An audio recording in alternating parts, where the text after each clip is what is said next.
ഞങ്ങൾ നേരത്തെ മുൻകൂട്ടി പറഞ്ഞിട്ടുണ്ട്. എന്തുകൊണ്ടാണ് ഇന്ത്യൻ നാഷണൽ കോൺഗ്രസും ഇന്ത്യ മുന്നണിയും വഖഫ് ബില്ലിനെ എതിർത്തത്? അത് ഒരു മതത്തിന്റെ ആചാരത്തിലേക്കും അവരുടെ സംസ്കാരത്തിലേക്കും അവരുടെ സാമൂഹ്യമായ സംവിധാനത്തിലേക്കും നുഴഞ്ഞു കയറാൻ വേണ്ടിയിട്ടുള്ള സംഘപരിവാറിന്റെ ഒരു ശ്രമത്തിന്റെ ഭാഗമായിട്ടാണ്. ഞങ്ങൾ അതിനെ ശക്തിയായി എതിർത്തു.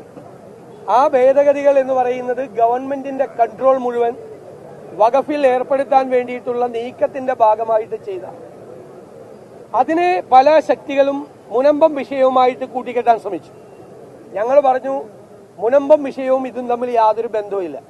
മുനമ്പത്തെ വിഷയം സംസ്ഥാന സർക്കാരിനും സംസ്ഥാനത്തെ വഖഫ് ബോർഡിനും 10 മിനിറ്റ് കൊണ്ട് തീർക്കാവുന്ന വിഷയം മാത്രമേ ഉള്ളൂ. കേരളത്തിലെ മുഴുവൻ മുസ്ലിം സംഘടനകളും മുഴുവൻ ക്രൈസ്തവ സംഘടനകളും അവരെ അവിടെ നിന്ന് ഇറക്കി വിടരുത്, മുനമ്പത്ത് നിന്ന് ഇറക്കി വിടരുത്, അവർക്ക് അവിടെ ഒരു പെർമനന്റ് ടൈറ്റിൽ കൊടുക്കണം എന്ന് ആവശ്യപ്പെട്ടിട്ടുണ്ട്. അത് സംബന്ധിച്ച ഒരു തർക്കവും കേരളത്തിൽ ഒരു രാഷ്ട്രീയ പാർട്ടികളുടെ ഇടയിലുമില്ല, ഒരു മതസംഘടനകളുടെ പേരിലുമില്ല. അതിന്റെ മറവിൽ വഖഫ് ബില്ല് പാസ്സാക്കാൻ വേണ്ടിയിട്ടുള്ള ശ്രമം നടത്തി. ഞങ്ങൾ ചോദിക്കുന്നു, ഈ വഖഫ് ബില്ല് പാസ്സാക്കിയത് കൊണ്ട് മുനമ്പത്തെ വിഷയം തീരുമോ? തീരാൻ അതിന് മുൻകാല പ്രാബല്യമില്ലല്ലോ, തീരില്ല. എന്നിട്ടും BJP അത് രാഷ്ട്രീയമായി മുതലെടുപ്പ് നടത്തി ക്രൈസ്തവരെ പ്രീണിപ്പിക്കാൻ വേണ്ടി ശ്രമിക്കുകയാണ്. ക്രൈസ്തവരെ പ്രീണിപ്പിക്കാൻ വേണ്ടിയിട്ട്. എന്നിട്ട് 2 മതങ്ങൾ തമ്മിൽ സംഘർഷം ഉണ്ടാക്കി ആ 2 മതങ്ങളെയും തമ്മിലടിപ്പിച്ച് അതിൽ നിന്ന് രാഷ്ട്രീയ ലാഭം ഉണ്ടാക്കാൻ വേണ്ടിയിട്ടുള്ള മുതലെടുപ്പ് രാഷ്ട്രീയം നടത്താൻ വേണ്ടിയിട്ടുള്ള ശ്രമം നടത്തുന്നു. ഞങ്ങൾ അന്നേ പറഞ്ഞു, വഖഫ് ബില്ല് പാസ്സായാൽ അതിന്റെ പുറകെ ചർച്ച് ബില്ല് വരും. നിങ്ങൾ എല്ലാം അറിയണം, RSSന്റെ മുഖപത്രമായ ഓർഗനൈസറിന്റെ വെബ് പോർട്ടലിൽ ഇന്നലെ ഒരു വാർത്ത വന്നിട്ടുണ്ട്, ഒരു ലേഖനമാണ്. കേന്ദ്ര ഗവൺമെന്റ് ശ്രദ്ധിക്കണം, നരേന്ദ്രമോദി സർക്കാർ ശ്രദ്ധിക്കണം എന്ന് ആവശ്യപ്പെട്ടുകൊണ്ടാണ് RSSന്റെ മുഖപത്രത്തിന്റെ വെബ് പോർട്ടലിൽ ലേഖനം.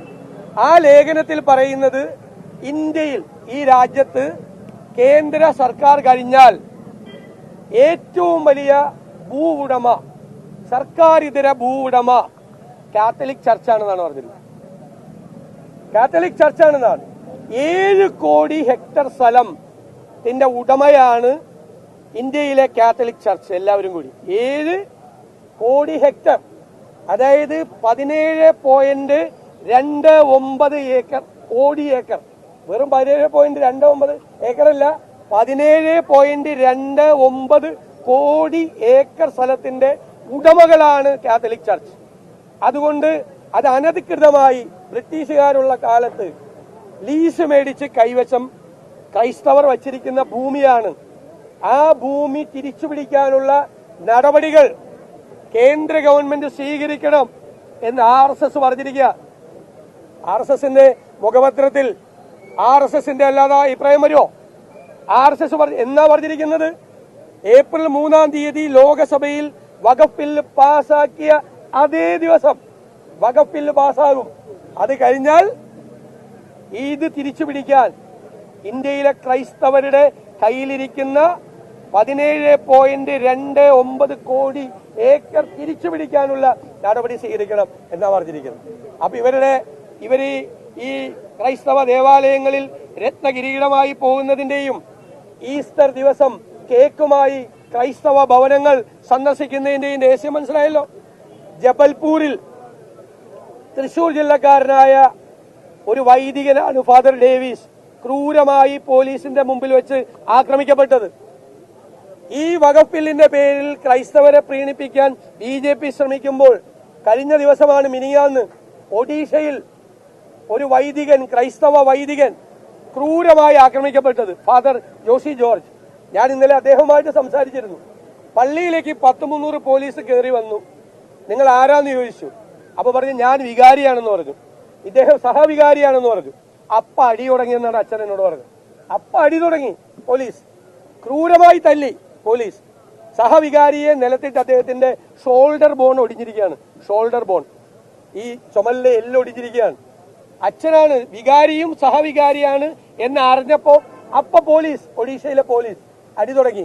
അച്ഛൻ എന്നോട് നേരിട്ട് പറഞ്ഞ കാര്യമാണ് ഞാൻ നിങ്ങളോട് പറയുന്നത്.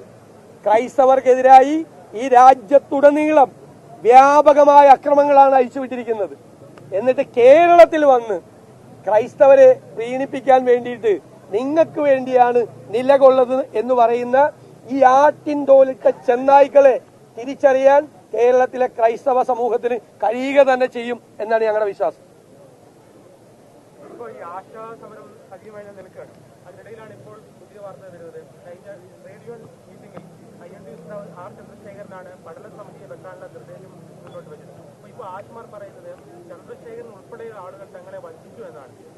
തീർച്ചയായിട്ടും കോൺഗ്രസ് പാർട്ടി ആ ആക്ഷേപം ഗൗരവമായി പരിശോധിക്കും, ഉറപ്പായിട്ടും പരിശോധിക്കും. കാരണം അത് ഞങ്ങളുടെ നിലപാടല്ല. കേരളത്തിലെ കോൺഗ്രസിന്റെയോ UDFന് അങ്ങനത്തെ ഒരു നിലപാടില്ല. ആശാ സമരത്തിലെ കമ്മീഷൻ വെച്ച് അവസാനിപ്പിക്കണം എന്നുള്ള നിലപാട് ഞങ്ങൾക്കില്ല. ആശാ സമരത്തിന് അവരുടെ ഓണറേറിയം വർദ്ധിപ്പിക്കണം, അവരുടെ റിട്ടയർമെന്റ് ബെനിഫിറ്റ് കൊടുക്കണം എന്ന് തന്നെയാണ് ഞങ്ങളുടെ അഭിപ്രായം. കേരളത്തിലെ കോൺഗ്രസിന്റെ അഭിപ്രായം അതാണ്, കേരളത്തിലെ UDFന്റെ അഭിപ്രായം അതാണ്. വ്യത്യസ്തമായിട്ടുള്ള ഒരു അഭിപ്രായം കോൺഗ്രസ് ആയിട്ടോ UDF ആയിട്ടോ ബന്ധപ്പെട്ട് ആരെങ്കിലും പറഞ്ഞിട്ടുണ്ടെങ്കിൽ അത് പാർട്ടി ഗൗരവമായിട്ട് പരിശോധിക്കും. അല്ല, ഞാൻ അത്രയല്ലേ പറഞ്ഞല്ലോ, മതിയല്ല.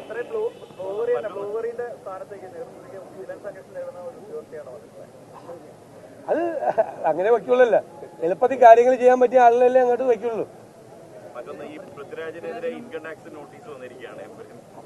നിങ്ങൾ ഇപ്പോ ഈ ഞാൻ പറഞ്ഞല്ലോ CMK രാഘവൻ ഇവിടെ നടത്തുന്ന ഉപവാസം ഒരു അധ്യാപികയെ ഇവിടെ നിന്ന് മാറ്റാൻ വേണ്ടി മാത്രമല്ല, അത് ഒരു പ്രത്യയശാസ്ത്രത്തെ കുഴിച്ചുമൂടി വേറൊരു പ്രത്യയശാസ്ത്രത്തെ രാജ്യത്തിന്റെ മീതെ അടിച്ചേൽപ്പിക്കാൻ ശ്രമിക്കുന്ന ശക്തികൾ കാണിക്കുന്ന വൃത്തികേടുകൾക്കെതിരെ കൂടിയാണ്.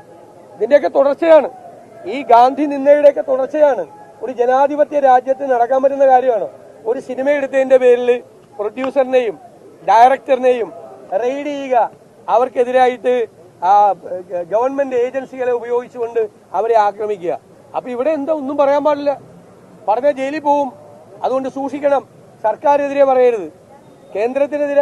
കേന്ദ്ര സർക്കാരിനെതിരായി വിമർശിച്ചാൽ ദേശവിരുദ്ധനാണെന്നാണ് പറയുന്നത്. മനസ്സിലായത്? ഹിറ്റ്ലറുടെ കാലത്ത് ഉണ്ടായിരുന്ന കാര്യമാണ്, സ്റ്റാലിന്റെ കാലത്തുണ്ടായിരുന്ന കാര്യമാണ്. അതൊന്നും ഇന്ത്യയിൽ നടപ്പാവില്ല.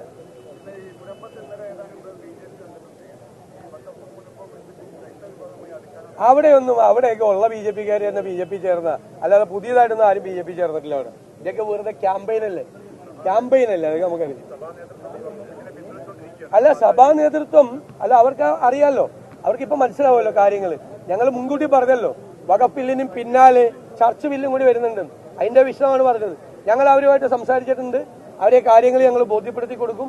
എന്തുകൊണ്ടാണ് ഞങ്ങൾ ഈ നിലപാടെടുത്തതെന്ന് പറയും. ആ നിലപാട് ഉറച്ച നിലപാടാണ്. അത് രാഹുൽ ഗാന്ധിയുടെ നിലപാടാണ്, ഇന്ത്യൻ നാഷണൽ കോൺഗ്രസിന്റെ നിലപാടാണ്, ഇന്ത്യ മുന്നണിയുടെ നിലപാടാണ്. ഒരു വ്യത്യാസമില്ല. അതിലൊന്നും ഞങ്ങൾ വെള്ളം ചേർക്കില്ല. അത് രാജ്യത്തിന് വേണ്ടിയിട്ടുള്ള നിലപാടാണ്.